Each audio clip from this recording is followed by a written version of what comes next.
Tapi saya ingin menuju ke anggota DPR terlebih dahulu. Kalau dari DPR sendiri melihat soal temuan Kemenkes ini seperti apa? Komisi 9 sudah memanggil Menteri Kesehatan khusus membicarakan kasus Aula Risma ini karena kami concern proses pendidikan spesialis kedokteran ini yang mahal, yang lama, yang disampaikan di problem hari ini, dan kami sedang berupaya untuk melakukan percepatan pendidikan spesialis karena kita kekurangan 27.000 untuk memenuhi seluruh layanan kesehatan kita dan untuk mendekatkan layanan kesehatan. Karena itu kasus bullying ini isunya sudah lama dan Menteri Kesehatan sudah kita minta untuk memperbaiki. Lalu beberapa surat edaran sudah dikeluarkan sebelum Aulia Risma ini meninggal. Nah, ketika Aulia Risma ini meninggal, jadi semuanya kaget karena ini saya kira kasus besar ya, yang harus disadari oleh komunitas profesi kedokteran. Kalau benar yang disampaikan bahwa bullying sampai kemudian ada percobaan bunuh diri dan lalu meninggal karena bunuh diri, maka ini pelajaran mahal buat kita semua ini. Karena itu saya respect dua-duanya itu. Pihak Undip saya respect yang ingin juga memerangi bullying dan termasuk pungutan-pungutan liar tadi. Lalu saya juga respect dengan Menteri Kesehatan yang ingin ada lompatan di dalam perbaikan pendidikan spesialis kedokteran. Ingin biaya murah, yang dulu tidak ada beasiswa kita berikan beasiswa, yang kecepatan pembelajarannya lambat itu dipercepat. Bahkan konstruksi Undang-Undang Kesehatan kita itu sudah mengakomodasi tentang perbaikan pendidikan spesialis, termasuk bagaimana peran kolegium, peran konsil, disiplin tenaga kesehatan. Ini instrumen-instrumen itu sudah dilakukan. Nah, karena itu saya setuju bahwa kasus ini menjadi kasus aparat penegak hukum, sehingga prinsip-prinsip keadilan, transparansi dalam investigasi ini tanpa penghakiman dini sepenuhnya kita percayakan pada aparat penegak hukum. Jadi saya kira semuanya harus tahan diri, lalu kita beri kesempatan Polda Jawa Tengah untuk mengungkap kasus ini. Pak Edi saat ini juga sudah bergabung bersama kami.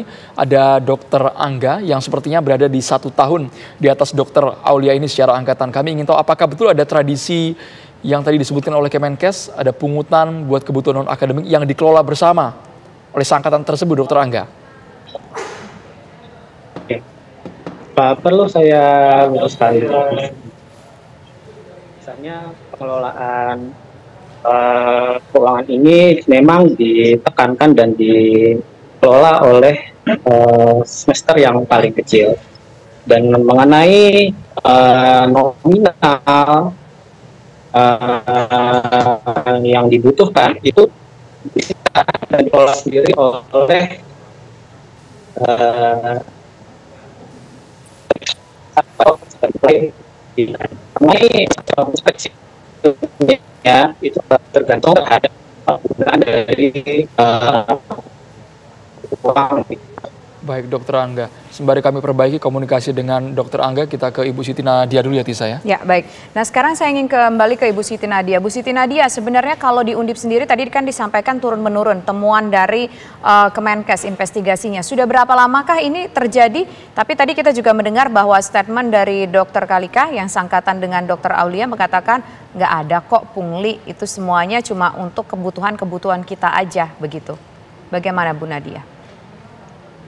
Ya, kami pada prinsipnya kan tadi bahwa memang ini kan kami juga dapatkan informasi dari teman-teman angkatannya, dari juniornya ya, dan kita sebenarnya melihat dari catatan pengeluaran yang dilakukan seperti itu, dan memang mengapa kemudian kita mengajak atau memberikan informasi ini kepada kepolisian supaya nanti akan lebih netral ya dalam melakukan penilaian-penilaian ini. Jadi tentunya informasi ini kan ditanyakan kepada tiap orang kan berbeda-beda mungkin jawabannya, dan mungkin dari sisi pandangnya juga berbeda juga ya. Tapi kalau kita melihat catatan-catatan pengeluaran yang dicatat oleh yang bersangkutan, karena yang bersangkutan almarhumah ini adalah bendahara, itu kita melihat bahwa catatan-catatan itu memang bukan suatu pengeluaran yang merupakan pengeluaran atas tentunya pendidikan. Kalaupun itu adalah pengeluaran yang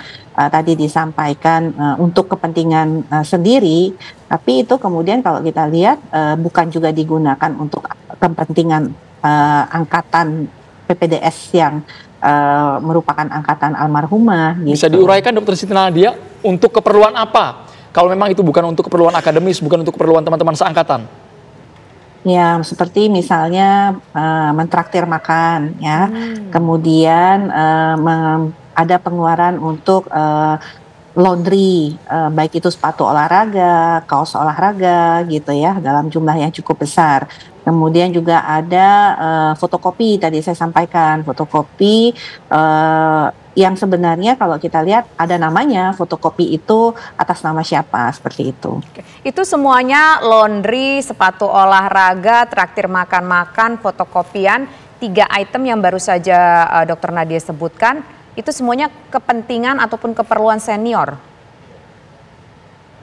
Ya, kalau kita lihat ini, kalau lihat jumlahnya ya, jumlahnya ini bukan jumlah yang artinya hanya untuk teman-teman angkatan PPDS tingkat 1 tersebut, karena kan kalau satu angkatan mungkin hanya 9, tapi kalau ini bisa 20, bisa kemudian juga, dan lagi kalau kita lihat untuk mencuci sepatu olahraga, kenapa harus satu angkatan yang mencucikan gitu ya kan? Baik, kita ke Dr. Sugeng. Kalau memang benar adanya yang disebutkan oleh Kementerian Kesehatan, mungkin mereka ada yang merasa terpaksa, ada juga yang sukarela, Dr. Sugeng. Sanksi apa yang akan diberikan oleh pihak Universitas Diponegoro kepada oknum-oknum tersebut? Posisi kami jelas bahwa sebagaimana yang pernah kami lakukan tahun 2022, tahun 2023, manakala benar-benar terbukti, bahkan untuk tahun 2022 itu kami sampai ranah pidana.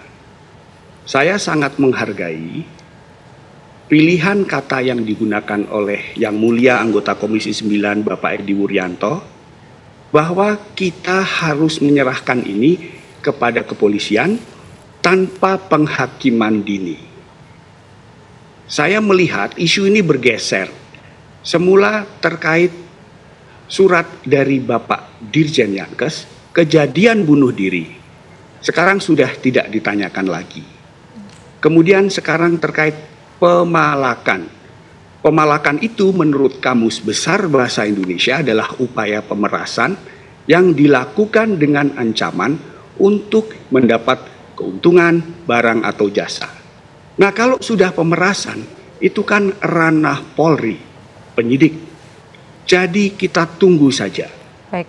Saya tidak mau berandai-andai. Kami pernah memberhentikan 1 orang peserta PPDS tahun 2021. Kami pernah memberhentikan 2 orang PPDS tahun 2023. Nah, agar adil dan terang perkara, bahkan hari ini ada Dr. Firdaus seangkatan dengan almarhum, Al-Fatihah untuk almarhum, dan juga senior beliau. Silahkan, beliau ini sudah diperiksa Itjen, sudah diperiksa Polri. Bahkan tadi Ibu Tarmisi mengatakan datanya belum lengkap. Apakah 6 bulan atau 1 tahun? Sudah dijawab. Apakah ini pemerasan atau bukan? Mari kita tunggu penyidik Polri. Diksi yang dipakai Pak Menkes sudah jelas. Kita tunggu ya dari kepolisian. Baik. Kita tunggu hasil dari kepolisian seperti apa. Kita berharap agar ada titik terang, titik cerah atas peristiwa ini. Apakah betul ada pungli yang berujung membuat Dr. Aulia ini mungkin sampai akhirnya frustasi. Terima kasih kami ucapkan kepada semua narasumber kami, Dr. Siti Nadia, kemudian juga Dr. Sugeng dan juga Pak Edi Wuryanto. Selamat sore semuanya.